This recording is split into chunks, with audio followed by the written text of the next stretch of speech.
Pour son retour, elle a choisi Radio Scoop. Mylène Farmer. Exclusif. Radio Scoop, Mylène Farmer est avec nous pour 1 heure ce soir. Mylène, bonsoir.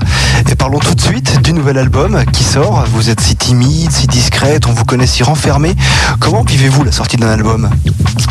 C'est une angoisse. C'est une angoisse et à la fois ce sont des... Si on veut parler de ce moment-ci, c'est un moment choisi, donc je ne sais pas, on va recommencer, même parce que je ne sais pas quoi répondre à ça. Non, autant pour moi. C'est ma question qui a été mal posée, donc je reformule. Est-ce qu'à chaque sortie d'album, c'est différent ou alors le sentiment est le même ? Je crois que c'est toujours le même sentiment. Il y a toujours l'idée du rejet qui est présent, en peur de n'être pas ou plus écouté. Mylène, merci de passer cette heure avec nous. On va se retrouver dans un instant, mais avant toute chose, je vous propose d'écouter votre morceau préféré de cet album Inamoramento, morceau qui s'appelle Je te rends ton amour, un morceau plutôt triste, tout de suite sur Radio Scoop. Radio Scoop, Mylène Farmer est toujours avec nous. L'album qui vient de sortir s'appelle Inamoramento, avec l'accent italien. Question qu'on a certainement dû vous poser 300 fois. Que signifie ce mot ? Inamoramento évoque le choc amoureux et si on trouve la correspondance en français, c'est l'ancien verbe s'énamorer, donc tomber amoureux. Et j'ai voulu tenter d'exprimer l'amour dans son spectre le plus large. Sur ce nouvel album, on compte 13 nouvelles chansons dont vous avez écrit les textes. Est-ce que les mots vous viennent facilement ? Ça dépend des chansons. Il y a des chansons qui sont écrites assez rapidement et puis il y en a d'autres qui nécessitent parfois une réécriture, parfois une page blanche. J'avoue qu'il n'y a pas de règle là non plus. Cet album on a mis 6 mois, je crois, pour le réaliser. Donc fait partie des albums les plus longs en temps de travail. Y a-t-il des moments qui facilitent l'écriture pour vous ? Certains, par exemple, aiment écrire la nuit. D'autres, comme Zazie, aiment écrire après une bonne choucroute. Y a-t-il des moments où l'écriture est plus propice ? Je ne crois pas avoir des choses précises comme ça, si ce n'est que j'ai besoin de solitude. Donc j'ai besoin de m'enfermer dans une pièce, quelle qu'elle soit, d'avoir un dictionnaire à côté de moi. Surtout un moment qui est solitaire. Alors donc vous écrivez les textes et ensuite vous retrouvez votre vieux compère Laurent Boutonnat. Comment fonctionne cette collaboration ? C'est même plutôt le contraire, c'est-à-dire que j'ai besoin, moi, pour écrire, d'avoir la musique, ne serait-ce que la mélodie de voix, c'est important. Donc j'attends les musiques, qu'elles soient finies ou non, après on peut retravailler dessus. Et je travaille avec un tout petit magnétophone sur des maquettes. Et là, moi, je m'enferme et je me mets à écrire. Mais j'ai besoin de la musique avant. Vous êtes donc tributaire de cette musique. Mais avant de travailler sur l'album, est-ce que vous définissez avec Laurent le fait qu'il y aurait, par exemple, 5 chansons rapides, 5 chansons lentes ? Est-ce que vous avez déjà une idée de ce qu'il y aura sur l'album ?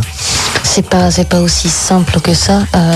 Inamoramento est un mot que j'avais trouvé, dont j'avais envie. Le thème de l'album évoquant l'amour en général est quelque chose qui existait avant même que la musique ne naisse. Maintenant, être tributaire, c'est moins accidentel et difficile que ça. Laurent me suggère une musique et puis au fur et à mesure va travailler et je vais découvrir d'autres musiques. Sur cet album, j'ai 6 chansons qui sont de ma plume et à laquelle j'ai fait la musique, donc c'est en aucun cas une contrainte. Voilà. Radio Scoop, Mylène Farmer est avec nous jusqu'à 20h avant de la retrouver pour qu'elle continue de nous parler de sa vie, de sa carrière.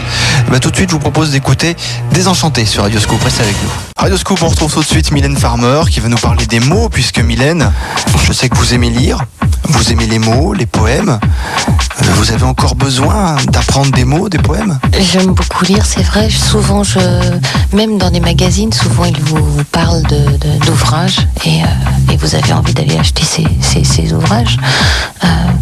Maintenant, oui, c'est vrai qu'il m'arrive de lire des livres et de souligner des passages, mais c'est plus non pas l'idée de retenir ce que j'ai souligné, mais quelques jours plus tard, quand j'ai envie de revenir dans ce livre, je retourne vers ce pourquoi, dans le fond, j'aime cet auteur ou cet ouvrage.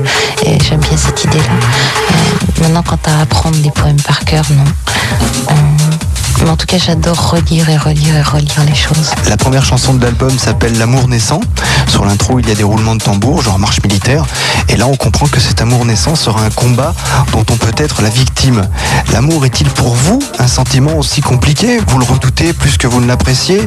Comment est-ce que vous appréhendez ça? Je l'appréhende, ça c'est juste. L'amour peut vous emmener dans des sphères très très hautes.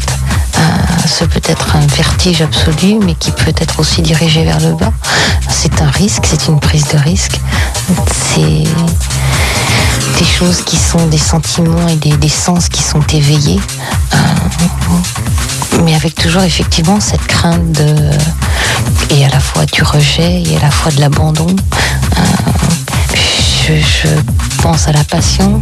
Je crois savoir que la passion ne perdure pas. Maintenant, le craindre, je préfère le sentiment passionné, prendre ce risque-là, quitte à tomber de haut. Un des titres que j'ai particulièrement aimé, c'est Pas le temps de vivre. La vie, la mort, c'est une question d'équilibriste. Sur un fil, à tout moment, on peut basculer. Pour vous, ce titre exprime quoi? Pour ne pas tomber, on a besoin de l'autre. Et c'est qui l'autre? C'est un amour, c'est Dieu, ou voire même peut-être une femme? Ce pourrait être les trois réunis. Je préfère, moi, l'idée qu'on s'en fait que l'idée que j'ai voulu exprimer dans le fond. Je la préfère plus générale que orientée sur un sujet précis. Maintenant, moi, quand j'ai pensé à ça, c'était dans un contexte particulier, l'évocation d'une personne en particulier. Maintenant, on sait que ça peut s'attacher à une multitude d'autres personnes. Effectivement, c'est toujours un thème récurrent, si je puis dire, qui est la peur, là encore, de l'abandon, de l'être qui n'est plus et que l'on voudrait à côté de soi. Et la peur de ce déséquilibre, de ne pas survivre à ce déséquilibre. Radio Scoop, Mylène Farmer est avec nous jusqu'à 20h ce soir, je vous le dis, je vous le rappelle. Tout à l'heure, elle nous parlait de L'amour naissant, la première chanson de l'album, première chanson de ce magnifique album Innamoramento. Et cette chanson, on l'écoutera dans un instant sur Radio Scoop. Radio Scoop, L'amour naissant à l'instant, magnifique chanson de Mylène Farmer que vous pouvez retrouver sur son nouvel album Innamoramento. Alors Mylène, depuis le début de votre carrière, on a pu le constater, vous avez besoin de spiritualité, on en a tous besoin d'ailleurs. Visiblement, la philosophie de Bouddha est un repère pour vous. Est-ce que c'est nouveau cette passion pour Bouddha? Non, quand j'ai moi découvert enfin non pas découvert cette philosophie, mais je m'y suis intéressée de beaucoup plus près. C'était plutôt la période de l'album précédent. Maintenant, est-ce que ça m'a apporté des choses dans ma vie? Oui, très certainement à cette époque-là. Je tente de garder les choses qui ont pensé mes mots. Maintenant, on sait que les choses, là encore, ne perdurent pas, ne sont pas fixes, et que c'est comme une bourrasque qui va vous enlever toutes vos presque certitudes ou vos compréhensions, et tout d'un coup, tout est chamboulé à nouveau, et vous ressombrez et retournez vers vos premiers amours, en tout cas ce que vous subissez. Enfin, tout ça pour dire que je ne suis pas ou peu habitée au jour d'aujourd'hui par cette philosophie, et les pansements se sont un peu envolés. Maintenant, ça peut revenir. Un autre titre que j'ai bien apprécié sur l'album, c'est Méfie-toi. Mais dans ce titre, vous vous posez plein de questions. On aurait presque le sentiment que vous vous êtes trompé. Non, parce que là, en l'occurrence, j'ai fait abstraction de moi, si je puis dire. En tout cas, quant à ce Méfie-toi, je ne m'adressais pas à moi-même, ni à mon double ou mon deuxième ou mon moi. Enfin bref, là, je faisais plus allusion à comment dirais-je, à l'esprit fort, à l'esprit non pas réfléchi, mais l'idée que effectivement que l'âme et que le mot est quelque chose de très important, que les actes et les actes méchants sont des choses qui ne sont pas, qui sont des choses qui sont vaines. Donc quand j'évoquais la force, c'est plus la force de l'esprit qui a le dessus. Mais je sens une déception de votre part. Ah non, pas du tout. Je bois vos paroles. Et pour nous remettre de nos émotions, je vous propose d'écouter Méfie-toi. C'est tout de suite sur Radio Scoop. Restez avec nous. Radio Scoop, retour tout de suite avec Mylène Farmer, qui, je vous le rappelle, est avec nous jusqu'à 20h. Alors Mylène, tout de suite, je vous propose de faire un petit retour en arrière, puisque sur l'album Anamorphosé, laissait entrevoir une Mylène Farmer plus sereine.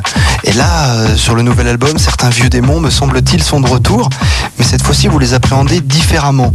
Est-ce que c'est dû à l'âge, qui malgré tout avance, ou alors vous avez pris du recul? Écoutez, je ne sais pas, mais je crois qu'on se fatigue de ses propres angoisses aussi. On finit par les démystifier. Maintenant, elles sont tout aussi présentes. C'est vrai qu'elles ont tendance à remonter. Maintenant, est-ce que j'ai un recul par rapport à ça? Je ne sais pas. Ça me paraît très adulte que d'avoir un recul. Je sais pas, est-ce que j'ai l'impression de m'observer, Alors sur la pochette du nouvel album, vous êtes assise sur une cage, entrouverte. Alors moi j'aurais aimé savoir si vous veniez de sortir de cette cage ou si au contraire vous vous apprêtiez à y retourner. C'est justement cette fameuse idée qu'on est sorti, mais qu'on peut y rentrer à nouveau. D'accord, à nous de deviner, on n'en dira pas plus. Je vous propose tout de suite de marquer une petite pause et puis juste après on écoutera Sans contrefaçon. Vous restez avec nous, c'est Radio Scoop. Radio Scoop, Mylène Farmer est avec nous pour un petit peu plus de 20 minutes. Retrouvons-la tout de suite. Alors Mylène, le poids des mots, le choc des photos, c'est le slogan de Paris Match. Mais cela, je trouve, vous correspond complètement, les mots, les textes. Pensez-vous un jour vous lancer dans l'écriture d'un roman? C'est parfois tentant, mais j'avoue que j'ai mon ennemi, qui est mon autre moi, qui m'interdit cette chose-là pour l'instant. Pourtant, j'ai réellement entendu parler de quelques pages d'un roman. Vous pouvez pas nous en dire plus? J'ai écrit très très peu de pages, si je puis dire.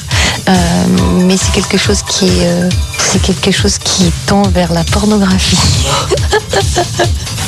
Donc je n'ai peut-être pas encore tout dit. L'image est aussi importante chez vous à travers les photos, les clips, le cinéma. Est-ce que dans chacun de vos clips, de vos albums, finalement vous ne vous inventez pas un personnage pour nous tromper?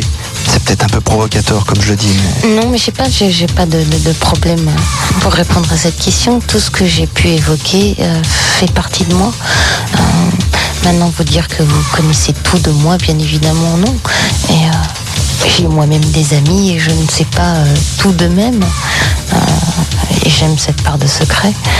Maintenant, quant à ces rôles que j'ai pu interpréter dans ces vidéos, sont des moments choisis et des personnages, comme vous dites, ils sont des facettes de moi. Maintenant, après, avec l'idée que bien évidemment, on peut y greffer d'autres moi qu'on ne connaît pas nous-mêmes. Mylène, tout de suite, je vous propose de marquer une petite pause. On se retrouve juste après. Voici l'Amsamgram, toujours extrait de l'album Inamoramento, le dernier album de Mylène Farmer. Vous restez avec nous, c'est Radio Scoop. Radio Scoop, le temps passe. Malheureusement, on n'y peut rien. Mylène Farmer est avec nous encore pour quelques minutes. Alors, Mylène, le premier extrait de l'album, l'Amstramgram, avec à la clé un clip absolument magnifique. Qui a réalisé ce clip? Il s'appelle Ching Xiu-tung et c'est un Chinois de Hong Kong. Et qui est à l'origine du scénario? Je suis à l'origine du scénario et lui a apporté ses modifications et m'a apporté tous ses fantômes. Parce qu'il a fait 3 films, il a fait 15 longs métrages, mais dont 3 qui s'appellent Histoire de fantômes chinois. En ce moment, vous êtes en France. Je sais que vous partagez votre vie entre l'Europe et les États-Unis. Est-ce qu'il y a un endroit qui n'est pas plus agréable à vivre, ne serait-ce que du fait de votre notoriété, par exemple? Je vis fatalement différemment.